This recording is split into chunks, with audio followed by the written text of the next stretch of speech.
Madam, आपका order. नव्या बहन तू? जी भैया, कौन? मैडम, वो आपने ऑर्डर मंगवाया था ना, तो बस मैं आपका ऑर्डर लेके आया हूँ। जी कहाँ पे है, दीजिए। जी मैडम, बस दे रहा हूँ, आप एक सेकंड रुकिए बस।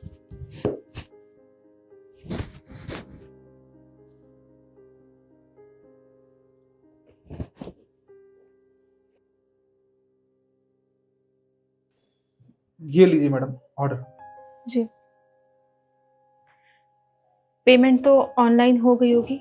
जी हाँ मैम, पेमेंट ऑनलाइन होगी। ठीक है। सुनिए मैडम, वो क्या है ना कि मुझे और भी जगह डिलीवरी देने जाना है, पर मेरे फ़ोन की बैटरी ना ख़त्म होने वाली है। अगर आप बुरा ना माने तो क्या मैं आपके घर में फ़ोन चार्ज कर सकता हूँ? बस थोड़ी देर की बात है। भैया, अगर ज़्यादा ज़रूरी है तो आप कर लीजिए, कोई बात नहीं। आइए।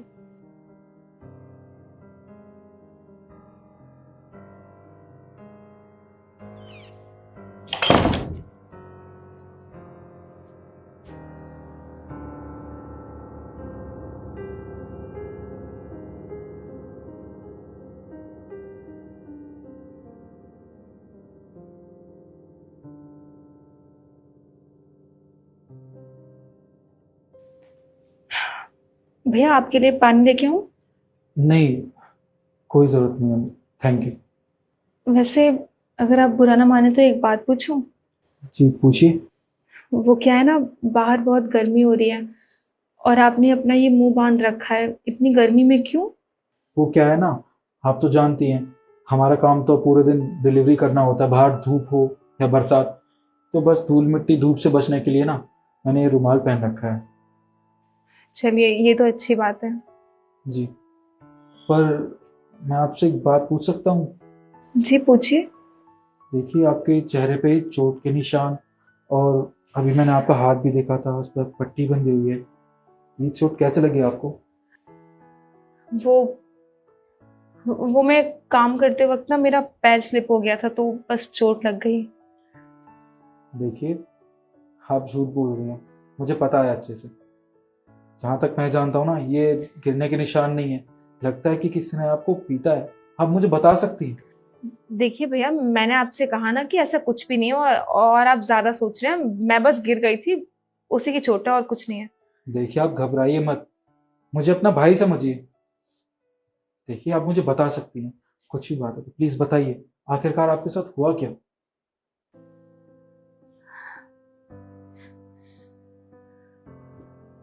भैया, आप जो ये चोट देख रहे हैं, वो मेरी कर्मों की सजा है जो मुझे अब मिल रही है।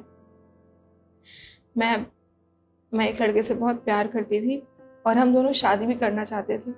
मैंने उसे अपने पापा से भी मिलवाया, पर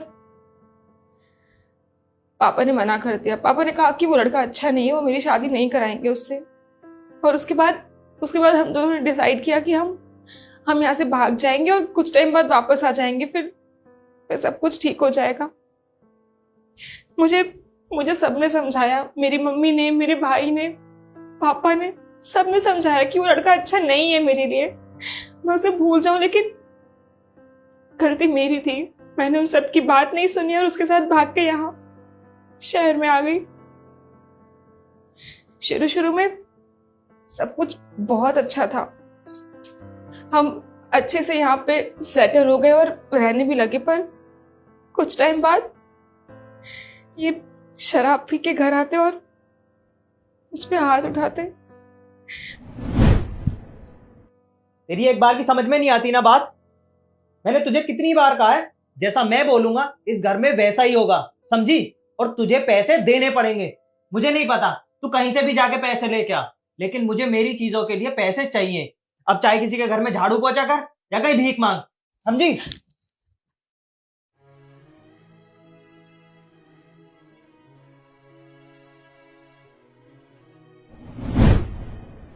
मैंने मैंने कोशिश की कि मैं इन्हें समझाऊं, इनसे पूछूं कि ये सब क्या है, पर ये मुझे हमेशा यही बोलते हैं कि तुझे नहीं रहना तो तू जा यहाँ से। पर मैं कहाँ जाती भैया? मैं अपने घर से भाग के आई हूँ, वहां तो वापस जा ही नहीं सकती थी। और मेरे पापा, वो तो मुझसे बहुत नाराज है, वो तो मेरी शक्ल भी नहीं देखना चाहते। इसलिए बस मेरे साथ जो कुछ भी हो रहा है मैं वो बर्दाश्त कर रही हूँ, क्योंकि शायद शायद मेरी किस्मत में यही लिखा है। क्या आपके साथ इतना कुछ होता रहा और आपने एक बार भी अपने घर वालों को बताना जरूरी नहीं समझा? भैया मैं किस मुंह से बताती अपने घर वालों को, क्या बोलती उनसे? जिस लड़के के लिए इतनी लड़ाई करके मैं उसके साथ भाग के यहाँ पे आई, जिससे मैं प्यार करने के बड़े बड़े दावे करती थी, उसने उसने मेरा ये हाल कर दिया। और वैसे भी मेरे यहाँ आने के बाद पापा की कितनी बेइज्जती हुई होगी। पता नहीं मम्मी ठीक भी होंगे कि नहीं, मुझे तो कुछ पता भी नहीं है। मैं किस मुंह से उनसे फोन पे बात करती, किस मुंह से कहती कि मुझे यहाँ पे आए और यहाँ से ले जाए। देखिए, आपको ऐसा नहीं करना चाहिए था। अगर आपको कोई भी तकलीफ हुई थी तो आपको अपने घर वालों को बताना चाहिए था। देखिए, बच्चे चाहे कितनी ही बड़ी गलती क्यों ना कर लें, पर माँ बाप उन्हें हमेशा माफ कर देते हैं, आज नहीं तो कल। देखिए, आप मेरी बात मानिए, आप एक काम कीजिए, आप अपने घर वालों को फोन लगाइए। नहीं भैया, मैं उन्हें फोन नहीं कर सकती। वो वैसे ही मेरी वजह से बहुत परेशान होंगे, मैं उन्हें और परेशान नहीं कर सकती। और पापा तो मेरा फोन भी नहीं उठाएंगे। क्या?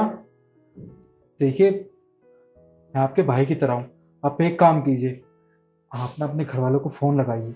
मुझे अच्छे से पता है वो आपको माफ कर देंगे और यहाँ से जरूर ले जाएंगे। प्लीज। भैया मुझे पता है कि वो मेरा फोन नहीं उठाएंगे, पर आप इतना बोल रहे हो तो मैं एक बार कोशिश करके देखती हूँ।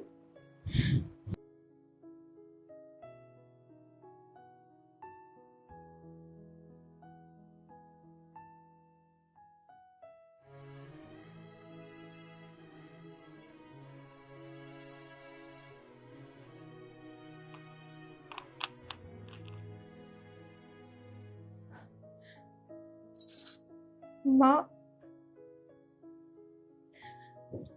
माँ, मैं नव्या बोल रही हूँ।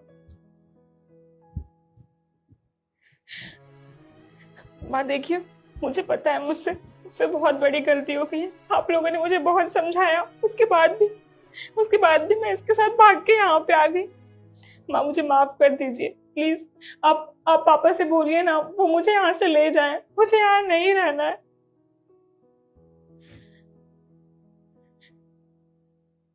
जी माँ, मैं आपको अभी एड्रेस सेंड कर रही हूँ। आप प्लीज जल्दी से भेज दीजिए पापा को। जी।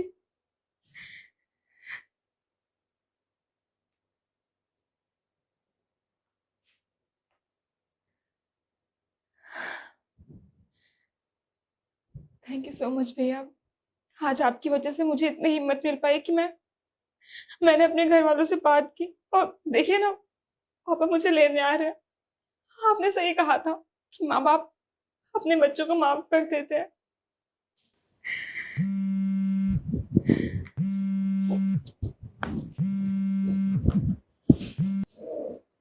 हेलो। जी माँ। जी, अब बिल्कुल भी चिंता मत कीजिए। मैं अपनी बहन को कुछ नहीं होने दूंगा और उसे आज ही घर लेके आऊंगा।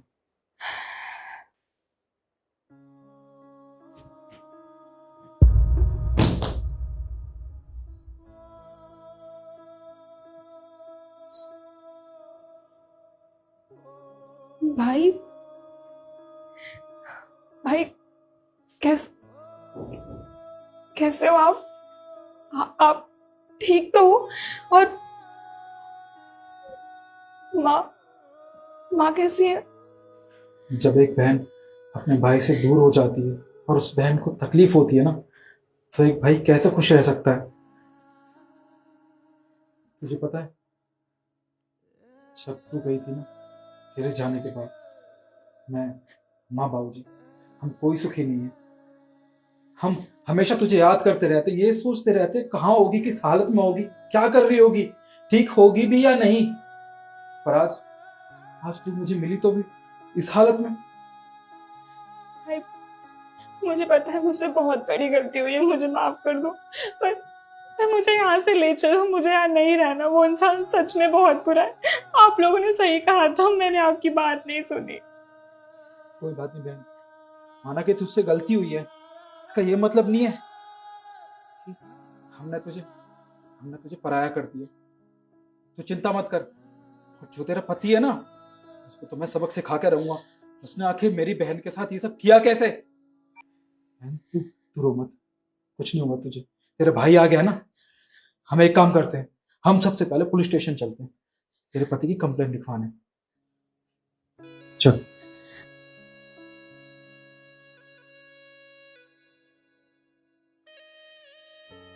बहन,